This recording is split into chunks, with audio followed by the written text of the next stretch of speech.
Okay. Welcome, ladies and gentlemen, to this meeting of the ASCILITE Live webinar series for August. If you're watching this recording, you don't realize, but we had a little bit of technical trouble getting started. And so this is starting just slightly late. So I'm going to start by apologizing to our presenter, Andrew, for that situation. And with that in mind, I'm probably going to skip some of the stuff that I sometimes do at the beginning. You might know, if you've been to other ASCILITE Live webinars, that I usually take an opportunity to do a bit of a plug here for ASCILITE and for various other things. I don't want to, given that I've stolen some of Andrew's time already, I don't want to steal too much more of Andrew's time. So instead, I think what I'm going to do is I'm going to hand over relatively quickly to Andrew, but I'm just looking for the details of his presentation to make sure that I can introduce him. So I'm going to hand over to Andrew and let him do the sharing of the screen. But before we do that, I do want to mention that the reason we've invited Andrew to do an ASCILITE Live presentation is because he was an award winner. And that's what we've been doing this year, is we've been inviting along people that have won various different awards from ASCILITE, a grant or perhaps an award. And I think in Andrew's case, my recollection is that he was the best full paper award winner from the ASCILITE 2022 conference. He's nodding. You can't see that he's nodding, but he is nodding for a paper that talks a little bit about assessment in his context in business schools and what's involved in him teaching online in business schools and what he's doing in that situation. And what we ask all of our presenters to do is to kind of repeat perhaps some of the stuff that they did at ASCILITE 2022, in case in case you missed their presentation during the conference, and also they have an opportunity to extend upon that a little bit, and also give us some more context if they want to. And then, of course, we share the recording, which is probably what you're watching right now, so that everybody can get an opportunity to experience those award-winning presentations from the ASCILITE 2022 conference. And so what I'm going to do now is I'm going to, as I said, hand over fairly quickly to Andrew, who I assume is going to share some slides. And then we will go from there. So over to you, Andrew. And if you have trouble sharing the slides, let me know, because it's one of those. I will let you know. When I click share, it says that it's currently disabled by the host. So I'll let you. That's what I work said. on that. It's one of those days. Okay, I'm going to make you a co-host. Now you should have access to share the slides, boss. Excellent. Just arrange screens. Excellent. I can see them. Okay, thanks for that. Thanks for the intro, Mike. What I might just start by saying is I'd sort of set up a few points for discussion, but please feel free if you have any questions or comments, or you think something's particularly interesting, just let me know and we can pause then as well. I'll try to keep an eye on the chat at the same time. I'll start with just acknowledging the elders and communities and the land upon which I'm presenting on. Land of the nation, and just to extend my personal gratitude for all of the different ways that Indigenous people and culture have enriched and continue to enrich our nation. If you like, please feel free to write an acknowledgement in the chat as well. And I thought I'd start off with just some of the, some of the big themes around assessment and challenges at the moment. I think it's fair to say that the last few years I've seen more change in assessment practice than I had, you know, in the 10, 15 years before that. You know, huge change, and it's going to continue for a bit longer. But as we know, good assessments take time to create. It's a bit scary to do so in, you know, particularly big classes and that sort of thing. And some of that is because it's quite contextual. You know, assessment, different disciplines, different institutions. You know, every assessment needs its own design. And as part of that, academics are balancing different trade-offs as well. And so what happens is it's much easier for us to reuse assessments or stick with things that are familiar, which isn't conducive for rapid change, I have to say.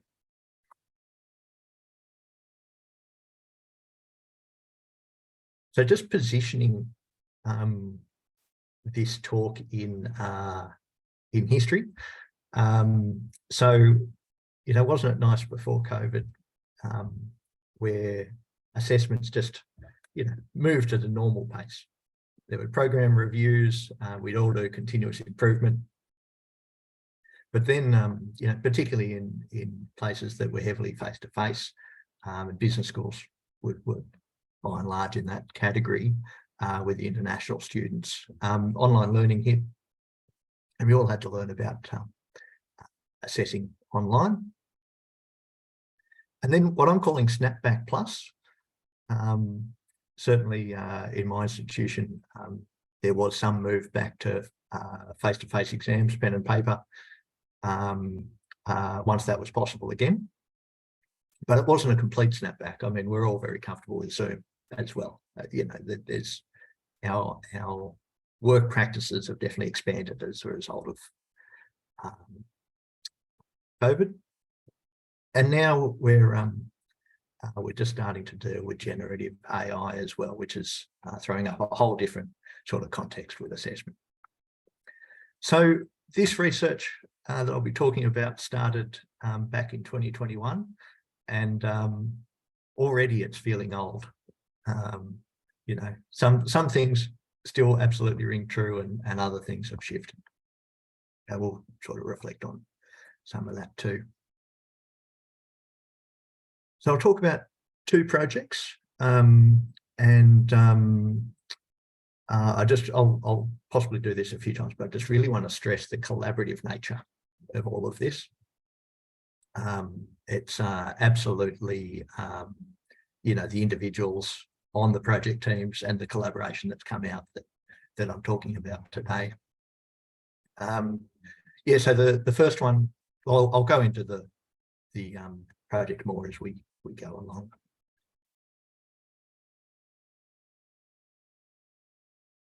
So here's the first one. Lovely project team involving people from University of Sydney, University of Technology Sydney, and Lynne, who is connected both to Sydney University and was connected to Chartered Accountants. And this was research commissioned by the Australian Business Deans Council, who were interested in sort of exploring invigilated and non-invigilated online assessment, particularly with a connection to accrediting bodies, because it was sort of shifting the way. Well, they were interested in understanding some of the shifts that were going on there. So started in 2021, most of the research was done last year, and then we've extended that this year to do some more validation of this framework that we've developed. And there were two parts of it. One was understanding the current use of summative online assessments in business schools in Australia, and that's what we'll start by talking about. And we also, alongside that, developed a framework around quality dimensions for evaluating and designing online assessments. Just to give you an idea of the sort of the data and the method here, so we conducted a systematic literature review, 67 articles reviewed, and seeing what was in the literature that we could pull out around quality dimensions. Online survey, 97 respondents across Australia. And then we did 4 focus groups as well. So I'll start by talking, this is the ASCILITE paper, start by talking about some of the survey data that we collected. A little bit more about the sample. A lot of them were accounting, but there was a good mix beyond that. A lot of the courses being taught were accredited, and again, a range of accrediting bodies involved. And a lot of the people had multiple roles.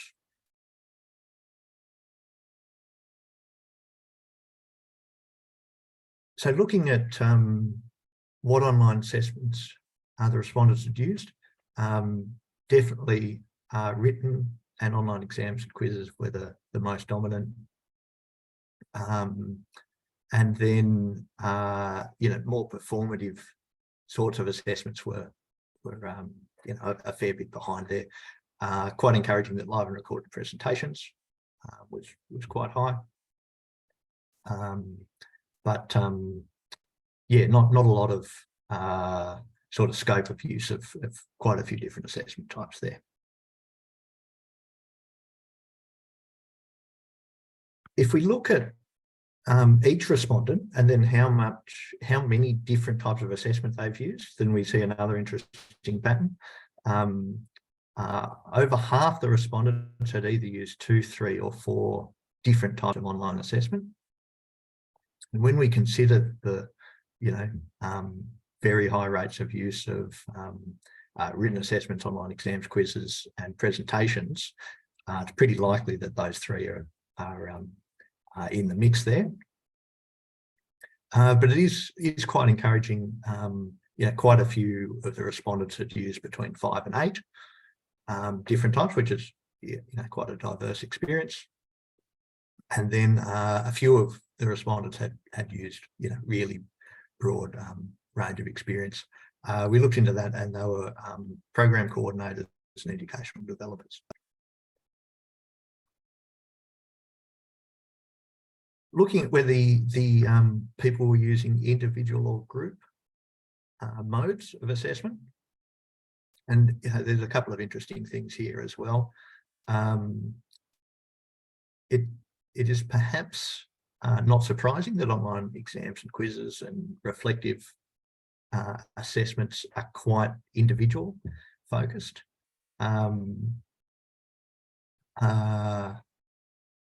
What I'd say though is that if you think about that, aren't there still learning opportunities?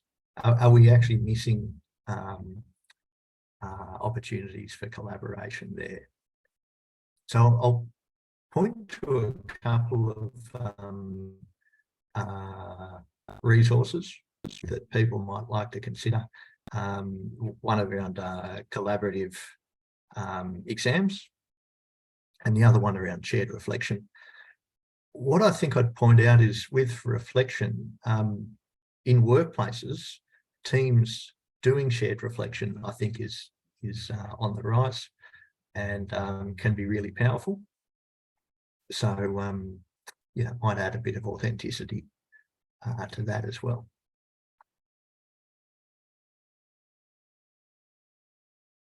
Turning now to invigilation methods, and we were just looking at online exams and quizzes, but we did look at different types of questions.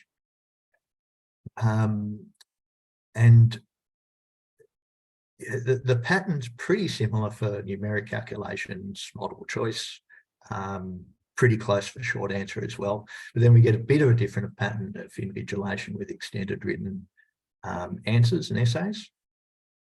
And what we noticed there is there was a lot more of non-invigilated assessment going on with them and much less computer invigilated. It's possible that, that's just that the tools for computer invigilation for written extended writing aren't widespread. Things like Cadmus, as adoption increases, that shift might have changed. I think AI will change this game anyway. I have to say that we're all a bit surprised that there was so much non-invigilated assessment going on, and even with multiple choices and that sort of thing.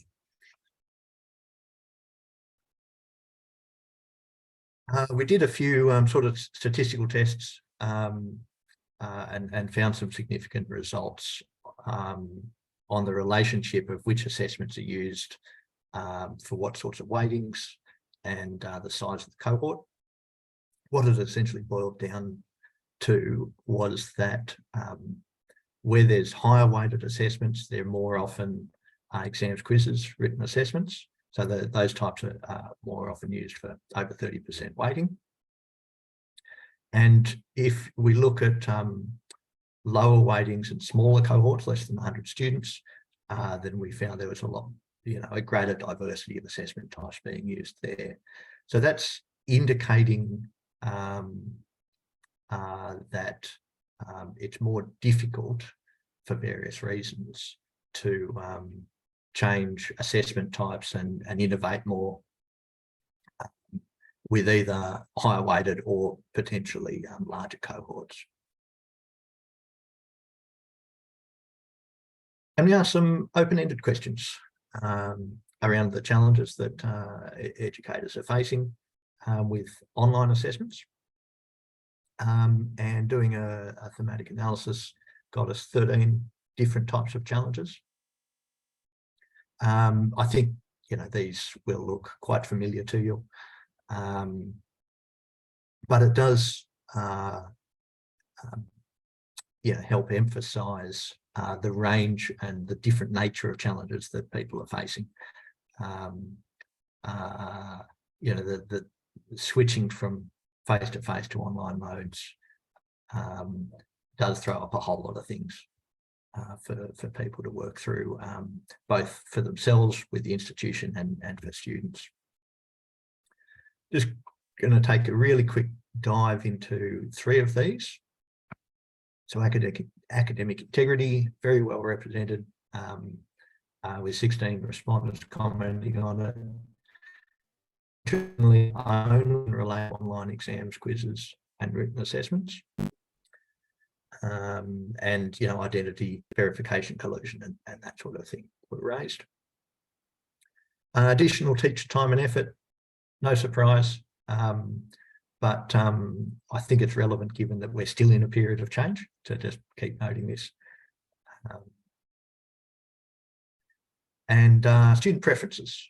So, it was a change for them as well, and that again, let's remember that as the next round of AI-derived changes comes about as well. That let's support and be sensitive to the student experiences as well.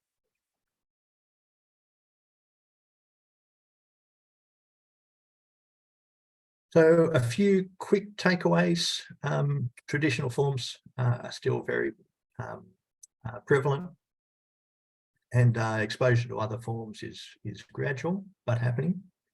And there might be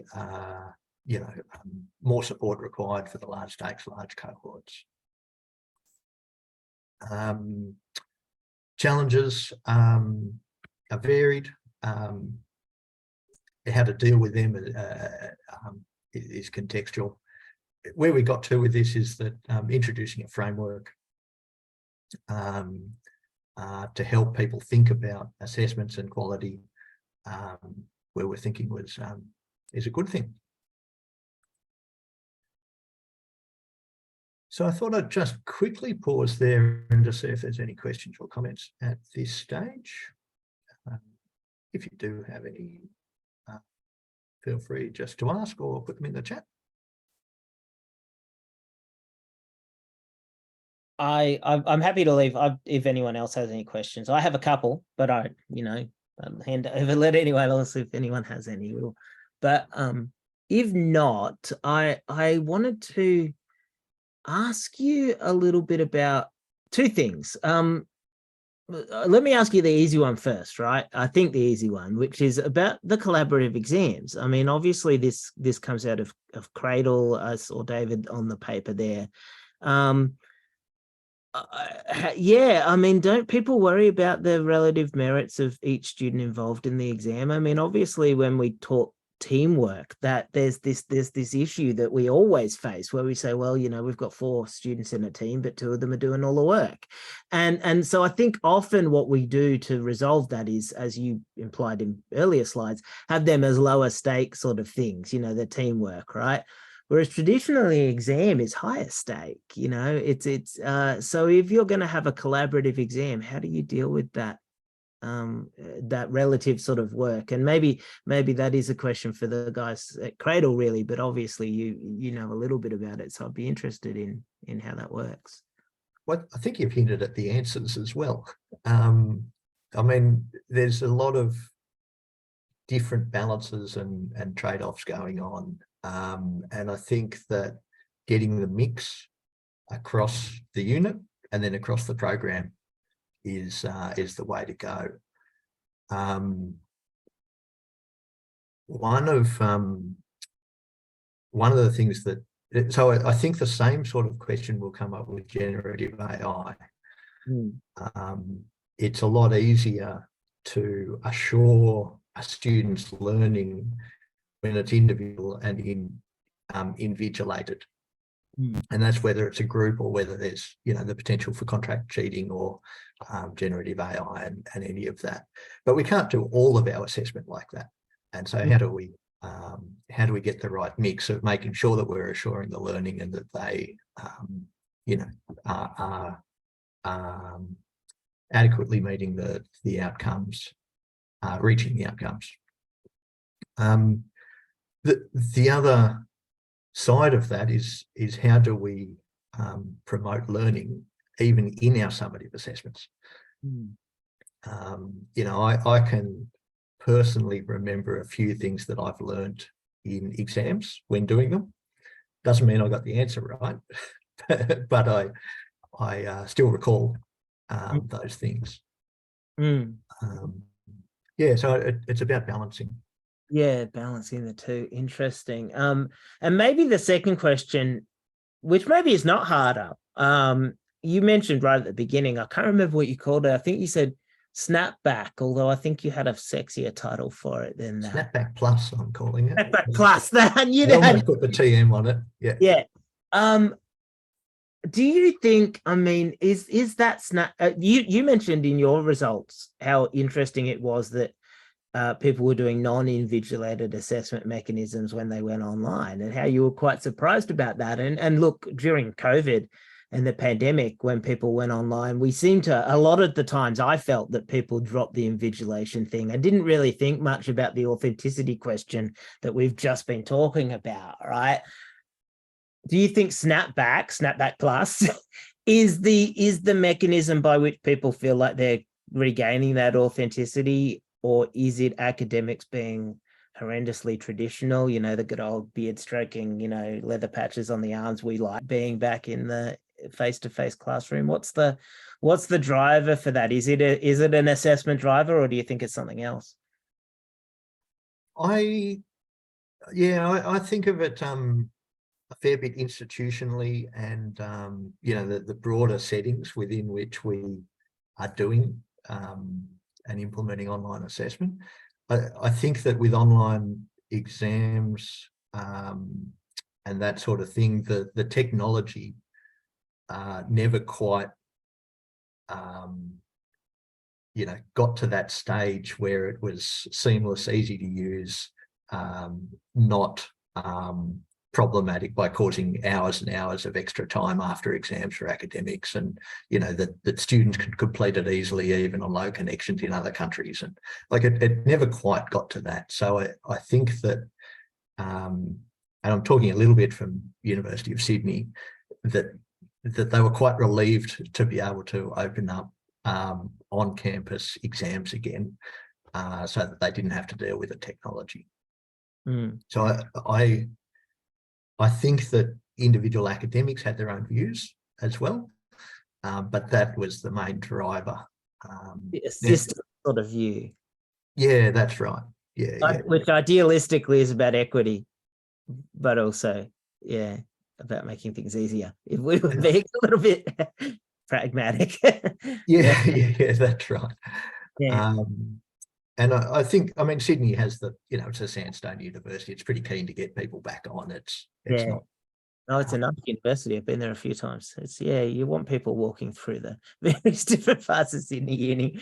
Okay, well, I wanted to, so if we get an opportunity, depending on how you go, I'd love to unpack. I've written in my notes technology access and that idea of equity and equitable access to technology in relation to online assessment, because I think that comes up a lot. It came up a lot in a project I worked on in transforming exams years ago. But let's see. I mean, I notice you've got a few left to go, so I'm gonna stop asking you questions and see if you want to get back to talking. And then if we get time, maybe we'll come back to the equity thing. Well, it's funny that you raise equity of access, because it's on my next It's slide. on your next slide. Yeah. Oh, there we go. Well, that was a segue. That was a non-pre-planned segue. Okay, I handed over to you, Andrew. So as part of that same project, we developed this framework as well. And what this is doing is identifying dimensions of quality in online assessment. And it's particularly for evaluating and designing online assessments. Just to quickly talk about the what's there. So there's 6 in the middle and then 4 on the outside. The 6 in the middle are sort of the core quality dimensions: equity of access, academic integrity, student experience, authenticity, information integrity, and quality feedback. Now, there is a sort of underlying assumption that alignment is achieved before you get to this stage as well. So that's that's assumed. And then each of those dimensions, or at least when the 4 on the outside are then contextual elements. So accreditation, institutional policies, resourcing and scale. And then these act as parameters and constraints that when any individual is creating an assessment, they have to position and design the assessment within those constraints.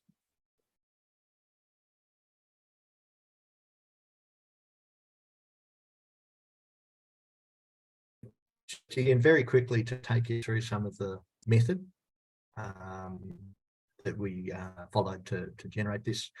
So we started with the literature review, as I said earlier, 67 articles.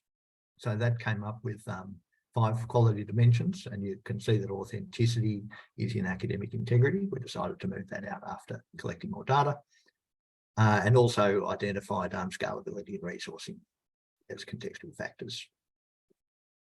We then did the survey, which you've seen a bit about. So moving on to the focus groups, 4 focus groups.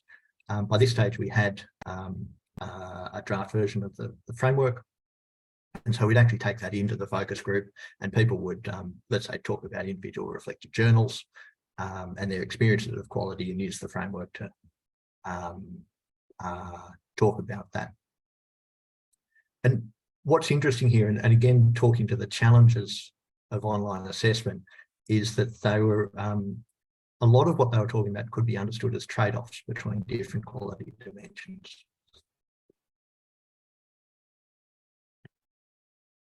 So just to cover some of them, or give you an idea of what they were sort of talking about, I've just shown a few of the dimensions here. I won't go through all of them.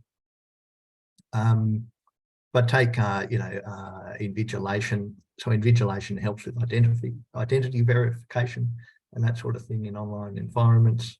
However, if you're not able to invigilate, then it's often hard to scale up. So that's, there's sort of a chain of trade-offs there that people have to go to work through. But of course, the alternative solutions might be more authentic as well. So yeah, just giving you a little feel, I guess, for the sorts of trade-offs people were talking about. I won't dwell on this slide, just to, highlighting the framework might be used. But yeah, we've had some good success just running workshops with academics, and they sort of, bring an assessment that they wanted to evaluate, and then the framework generated or helped generate the discussion, and then collaboration and idea sharing and that sort of thing. And then that research, so we're moving on to phase 2 here. The first phase, we've just looked, just collected data with educators. So we'd now like to validate this framework from other perspectives: students, industry, institutional policy making, accreditors, and then also further data collection with educators.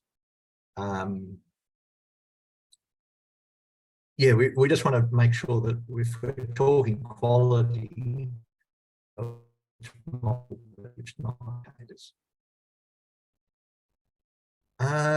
this data is from about a month ago. We've collected a bit more, but just some hints around what some of the other groups are talking about. So students are very interested in feedback, student experience and authenticity. I guess that it prompted me to think, how often do I design an assessment to maximise the feedback that students get? So there's a little challenge that I'll throw out there. Only one decision maker in this little summary, but again, some trade-offs emerging there. And accrediting bodies, very interested in integrity, authenticity, group participation and contribution. Mike, one for you.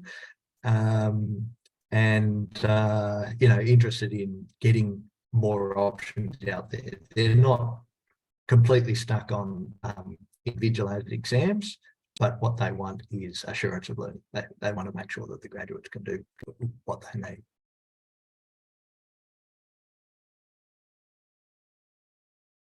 Just looking at time, I might push on. There's a little bit more to cover, but feel free to throw questions in the chat as well. Because what I'd like to do is get on a bit more to the present now. That was a whole year ago.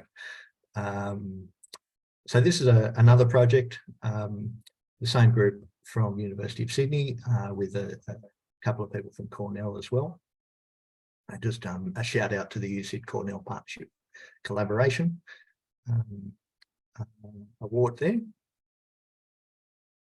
So there's 2 related studies. I won't spend a lot of time on either. The first one, we're looking at educator and student perspectives on how generative AI might impact assessments. And this research is not just business, it's broader, cross-disciplinary. And then also looking to leverage our framework to develop some sort of online automated digital support system for online assessment design. So just talking about educator and student perspectives on the impact of generative AI. So we have sent out a survey and some focus groups at both universities and more recently University of Nicosia in Cyprus. And one of the things we did was get the respondents to evaluate 2 different assessment types. So individual essay and a coding assessment, and look at 3 variations.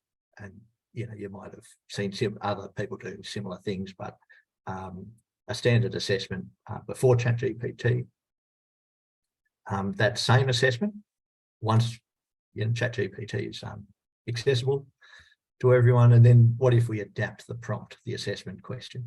And in this case, we were, if you run, like if you get ChatGPT to generate a response, and then the students review and critique the response of the AI. So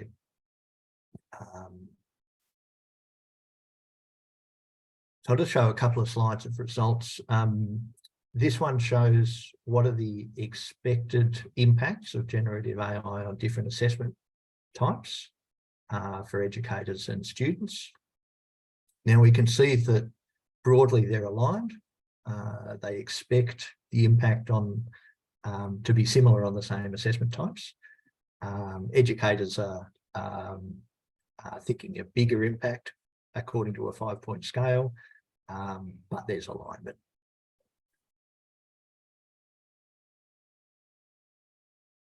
And then if we have a look at the preference for those 3 assessment prompts across the 2 assessment types, there's a bit going on here. So educators on the left, students on the right. And then if we take educators, there's the essay type of question, and they're asked, after they evaluated, they're asked which one they would prefer to implement. So educators were overwhelmingly preferring the adapted prompt for the essay and the coding, although it's a little bit more even. Now, the students also preferred that, but not nearly as much.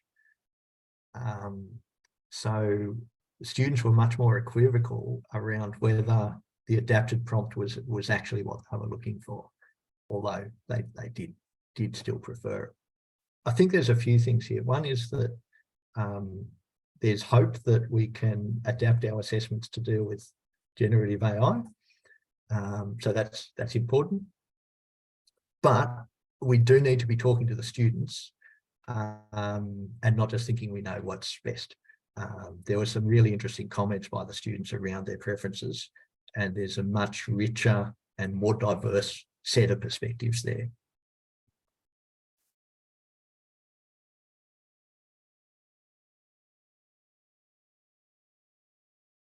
And then the other project going on here is the development of a scalable system. We're fairly early days here. The idea is that academics are facing all these challenges. I have a role as an educational developer. I think that academics appreciate when I can sit with them and they get another opinion. But there's only one of me, or a few in the team. So is it possible to scale up good support that actually helps academics? So that's what we're looking at. I probably don't have time to go into this too much. This is a sort of our understanding of how that discussions around assessment design could happen, anchored in the framework. But there's a lot going. There's the parameters of the assessment, and then there's the actual concrete thing that has to be designed and implemented. And then there's conceptual design, practical implementation, it's not a linear process, that's for sure. Quick shout out to another paper just referenced at the bottom, that if you're interested in this, it's another really good place to another really good study. Now, I had ideas at the start of how we might do this, but things are a bit different in how assessment design might be done these days. So these are all things which ChatGPT created for me. Top left, we have some assessment prompts, then a rubric, instructions for the students to complete it, and below that were instructions for the educator on how to implement it. And then the bottom right one is an evaluation of the assessment according to our framework dimensions. It wasn't as good at the evaluation, I have to say. With more pointed questions, it started to get a lot more valuable. So that's the end of my talking bit, but I just thought I'd leave some sort of questions around where this gets us.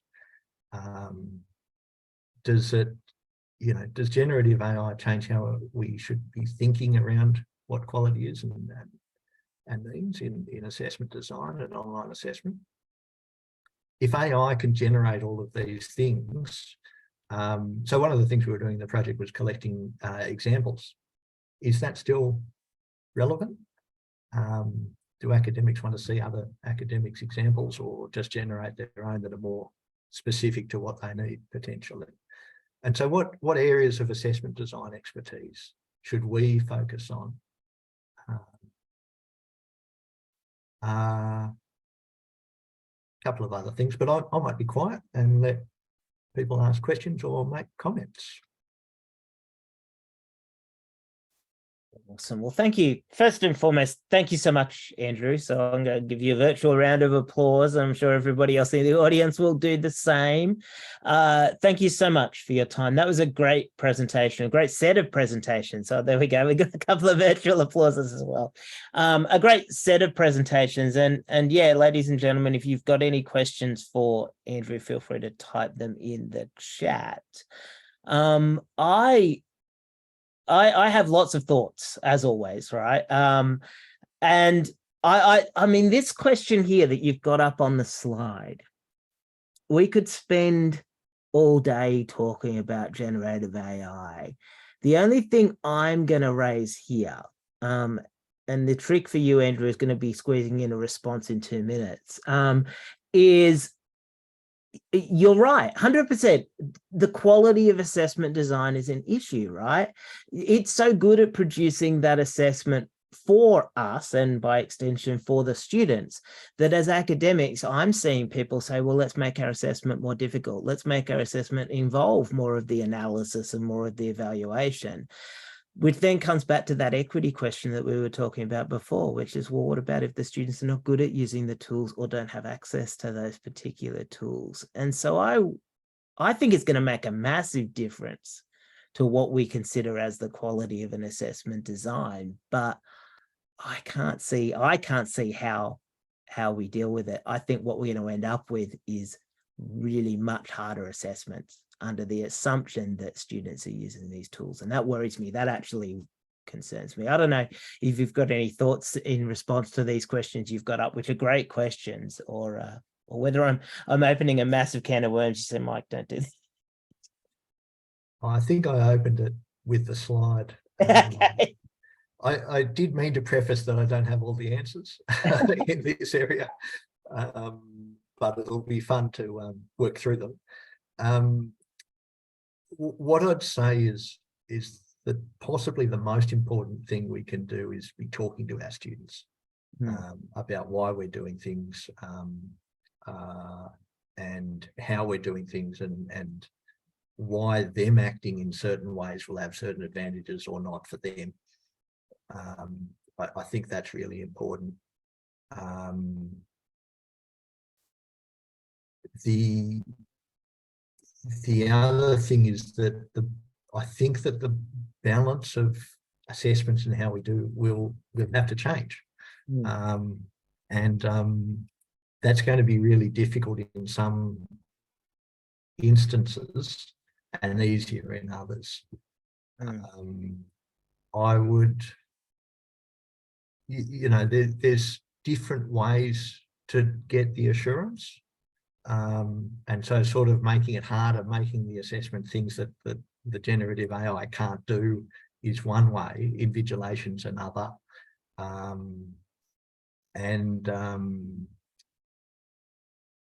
Whether making things harder or looking at knowledge differently and expertise as well. But with that sort of thing, I'm thinking more project-based.